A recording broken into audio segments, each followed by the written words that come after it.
नमस्कार, माइंडफिट चैनल में आपका स्वागत है।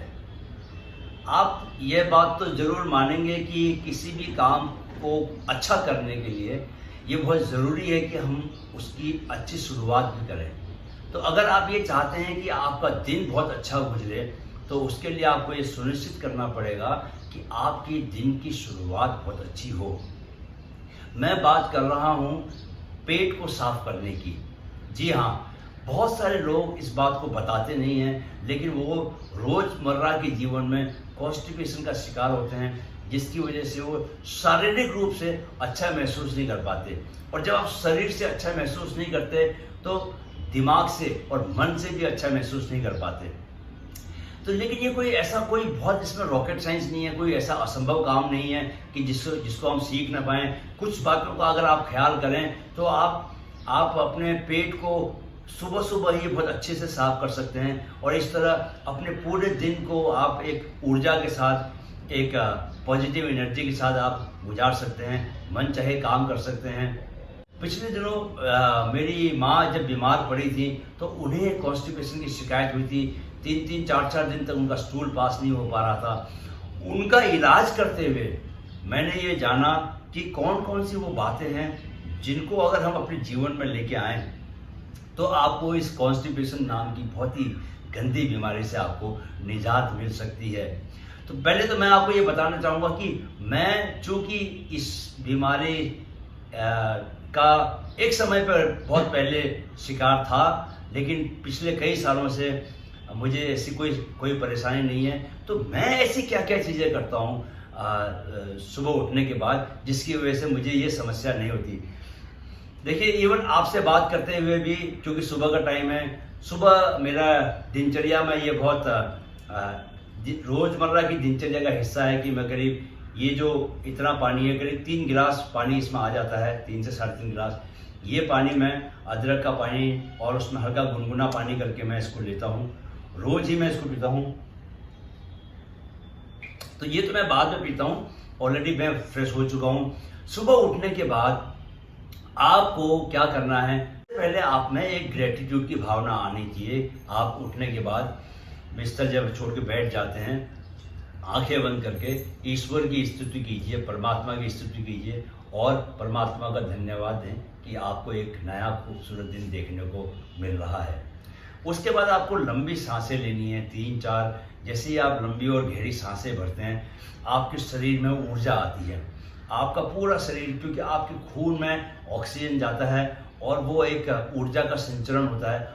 वो ऊर्जा आपको कुछ भी आप जो काम करना चाहते हैं, उस काम को करने के लिए आप में शक्ति आप में पैदा करती है। आपको सबसे पहले जब तक आप किसी चीज़ के बारे में सोचते नहीं हैं, बॉडी का वो हिस्सा एक्टिवेट नहीं हो पाता। ये बड़ा, आप इस बात को जान लीजिए। आपको जिस बॉडी के जिस हिस्से को एक्टिवेट करना है, उसके बारे में वहाँ ध्यान लेके जाना आपके लिए बहुत ज़रूरी है। तो आप पहले तो मन में ये लेके आएँ कि आपको सबसे पहले आपको पेट अपना साफ करना है, और अच्छे से साफ करना है, कोई दिक्कत नहीं होनी चाहिए। तो सुबह उठने के बाद, जैसे मैं जब भी उठता हूँ, उठने के तुरंत बाद आप अगर सिर्फ वज्रासन में ही बैठ जाएं कुछ देर, ये वज्रासन है, पीछे से पैर आपके ऐसे रहेंगे। वज्रासन में देखिए आपकी जो आपका बैक है एकदम सीधा रहता है। तो कुछ देर अगर आप वज्रासन में भी बैठ जाएं तो आपका ऑटोमेटिकली क्या है कि प्रेशर जो है धीरे धीरे आप महसूस करेंगे कि वो बढ़ने लग गया। जिन लोगों को, मतलब जिनका रूटीन में कोई प्रॉब्लम नहीं आती, वो इतना करने से, छोटी मोटी प्रॉब्लम है तो वो इतना ऐसे बैठने से ही ठीक हो जाएगी। और जिन लोगों को थोड़ी सी ज़्यादा दिक्कत आती है, उन्हें क्या करना है, सबसे पहले तो वो बिस्तर पे लेटे ही कर सकते हैं। आप जब बिस्तर पे लेटे हैं तो यहाँ से आपको पवन मुक्त आसन करके, आसन जो है, पैर को उठाना है, पहले बाएं पैर को उठाएं और सांस छोड़ते हुए पैर को उठाना है और इसको खींचना है। एम क्या है? एम ये है कि आपका जो पेट है वो थोड़ा दबे। आपके पेट को दबने से पेट में जो मूवमेंट होगा, वो मूवमेंट जो है वो इंटेस्टाइन तक जाता है, और इंटेस्टाइन में जब मूवमेंट होगा तो आपका स्टूल लूज होगा, और वो स्टूल लूज होके फिर अपने अपना मूवमेंट करेगा। तो ये बहुत जरूरी है कि इसको बोलते हैं पवन मुक्त आसन। पेट दबने से जितने भी उसमें गैसेस वगैरह होती हैं वो जब निकल जाती हैं तो उसकी वजह से आपका कॉन्स्टिपेशन को बहुत रिलीफ मिलता है। तो बायां पैर उठाइए, फिर दायां पैर उठाइए और उसको सांस छोड़ते हुए उठाना है, खींचना है उसको अपनी तरफ, और एक एक करके दोनों पैर उठा लिए। उसके बाद दोनों पैरों को उठाना है और उसको दोनों को खींचना है, सांस छोड़ते हुए उठाना है और सांस लेते हुए नीचे लेके जाना है। ये पवन मुक्त आसन। वज्रासन में बैठिए, पवन मुक्त आसन कीजिए। इसके अलावा और भी इसमें आसन है, लेकिन आसन से ज्यादा जरूरी क्या है कि सुबह जब आप ये बैठ के आप वज्रासन में बैठे हैं, उस वक्त आप अपने पास कम से कम 1 गिलास गुनगुना पानी ले आए। गुनगुना पानी इसलिए ज़रूरी है बिकॉज क्या है कि अगर आप ठंडा पानी पिएंगे तो बॉडी जो है वो ठंडे पानी को पहले क्या करती है, गर्म करती है, बॉडी टेम्परेचर में लेके आती है। So it takes time. तो आपको इंस्टेंट रिलीफ चाहिए तो आप क्या करेंगे, हल्का गुनगुना पानी पिएंगे। तो 5-6 घूंट भी आप लंबी भरेंगे तो वो आपकी बॉडी का सिस्टम बन जाएगा। क्या होता है, बहुत सारे लोग जो है वो अलग अलग तरह के शरीर को नुकसान पहुंचाने वाले स्टिमुलेंट यूज करते हैं। कई लोग सिगरेट पीते हैं, कई लोग क्या है कि बिना चाय पे उनको प्रेशर फील नहीं होता। तो ये इन सब चीज़ों से बचना है और नेचुरल स्टिमुलेंट यूज करने हैं। गर्म पानी जो है बहुत अच्छा आपका नेचुरल स्टिमुलेंट बन सकता है, उसको कोई नुकसान नहीं है। तो जब आप वज्रासन में बैठे हैं उस वक्त आप ये लीजिए।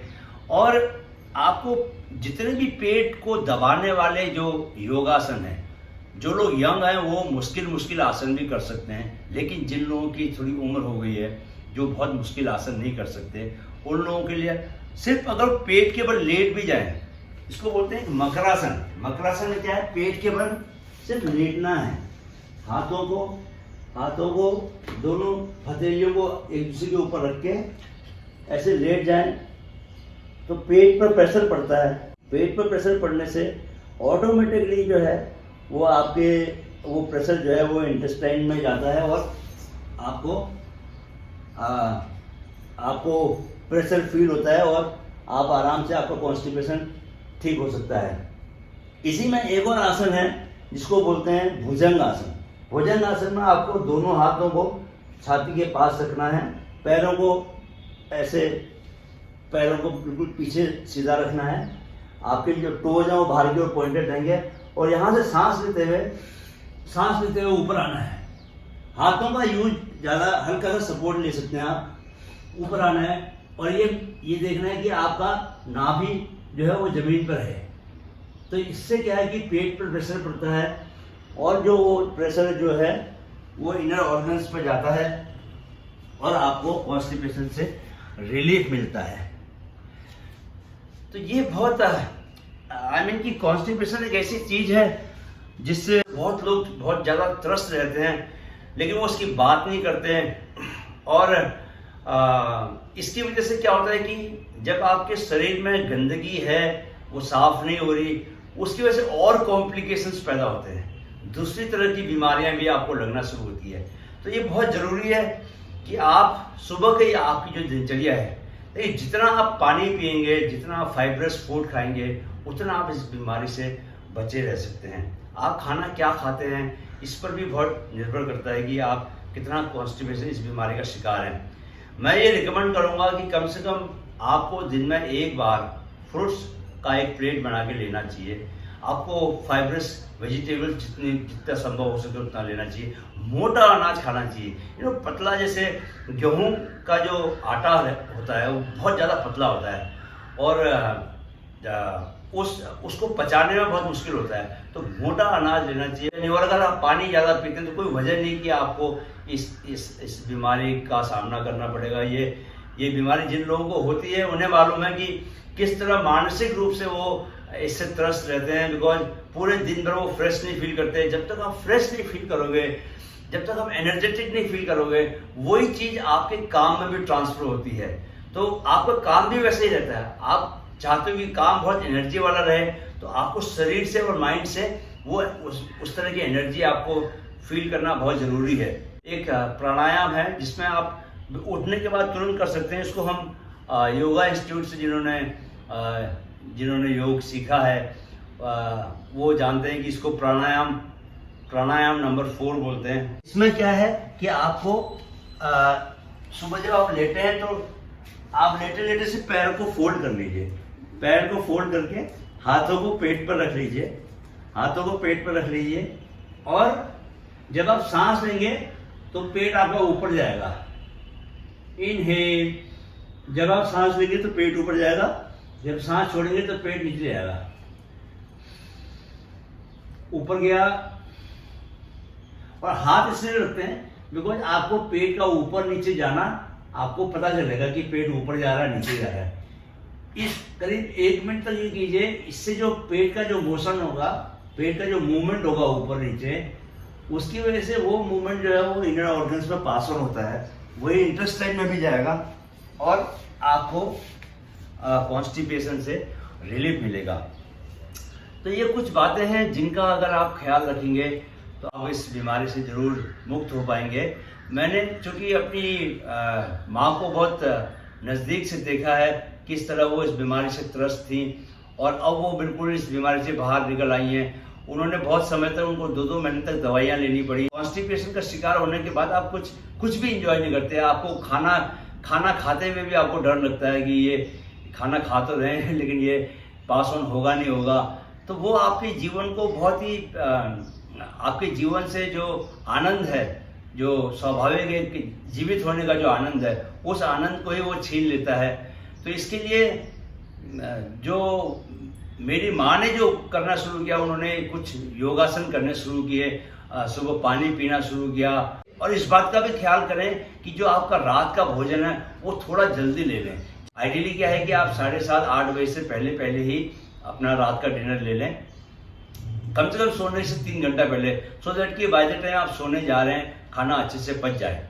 ये कुछ बुनियादी बातें जिनका अगर आप ख्याल रखेंगे तो आप निश्चय ही इस बीमारी से मुक्त होकर एक स्वस्थ और आनंद से भरा हुआ जीवन जी पाएंगे। एक बार मैं फिर दोहराना चाहता हूँ कि सुबह उठने के बाद यह सुनिश्चित करें कि सबसे पहले आप लंबी और गहरी सांस ले रहे हैं, सो दैट कि आपकी बॉडी में वो ऊर्जा आए। दूसरा, आप हल्का गुनगुना पानी पी रहे हैं, नेचुरल स्टिमुलेंट का यूज़ कर रहे हैं, कुछ भी चाय जैसी चीज़ को अवॉइड कर रहे हैं। तीसरा ये है कि आप कुछ बुनियादी बेसिक आसन हैं जिसमें वज्रासन है, जिसमें प्राणायाम नंबर 4 है, जिसमें आप पेट को ऊपर नीचे सांस के साथ ऊपर करते हैं और सांस छोड़ते हैं तो पेट नीचे जाता है, वो है। फिर आपका भुजंग आसन में आप जा सकते हैं।